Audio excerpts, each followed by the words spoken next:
Welcome to TV news today. పశ్చిమ గోదావరి జిల్లా తణుకులో అంబేద్కర్ జయంతిని పురస్కరించుకొని బీజేపీ రాష్ట్ర అధికార ప్రతినిధి ముళ్లపూడి రేణుక అంబేద్కర్ విగ్రహానికి పూలమాలలు వేసి ఘన నివాళులర్పించి స్వీట్లు పంపిణీ చేశారు. ఈ కార్యక్రమంలో దళిత నాయకులు పెద్ద సంఖ్యలో పాల్గొన్నారు. ఈ కార్యక్రమంలో రేణుక మాట్లాడుతూ భారత ప్రజలందరికీ ఏమి కావాలో గ్రహించి రాజ్యాంగం అనే మహాగంధం రచించిన మహా వ్యక్తి అంబేద్కర్ అని గుర్తు చేశారు.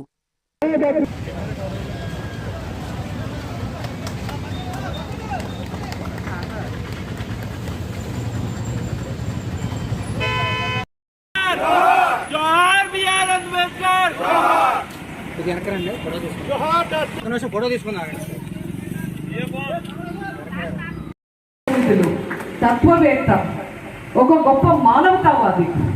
ఈ భారతదేశానికి ఏం కావాలో అది స్వతంత్రం రావటమే కాదు, వచ్చినాడు ఏం కావాలే కాదు, ఎప్పటికీ ఏం కావాలి, భారతదేశం సంతోషంగా ఒక సహృదయంతో అందరూ సోదర భావంతో సమానంగా కలిసి ఉండాలి అంటే ఏది కావాలో అది ఊహించి రచించిన ఒక పరమ పవిత్రమైనటువంటి గ్రంథము మన భారత రాజ్యాంగం.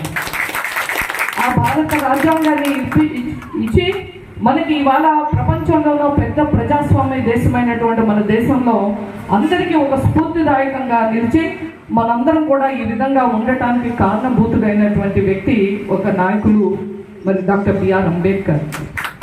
కాబట్టి వారి స్ఫూర్తిని మనం కొనసాగించుకుంటూ మరి ఎప్పటికీ ఇదే విధంగా ఒక సోదర భావంతో మనందరం కలిసిమెలిసి ఉండాలని, అన్ని రంగాల్లో మనం ముందుకు వెళ్ళాలని, అందరం కూడా శాంతియుతంగా ఒక మంచి భావనతో అభివృద్ధి సంక్షేమ కార్యక్రమాలతో ముందుకు వెళ్ళాలని, మంచి వాతావరణంలో ఉండాలని మనందరం కూడా కోరుకుంటూ మీ అందరికీ కూడా అవకాశం ఇచ్చిన మీ అందరికీ కూడా ధన్యవాదాలు తెలియజేసుకుంటూ మరొకసారి జోహార్ డాక్టర్ బిఆర్ అంబేద్కర్, జోహార్ డాక్టర్ బిఆర్.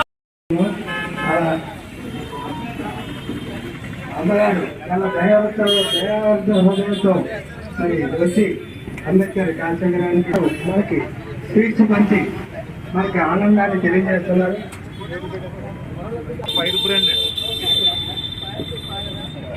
కాంగ్రెస్ పార్టీ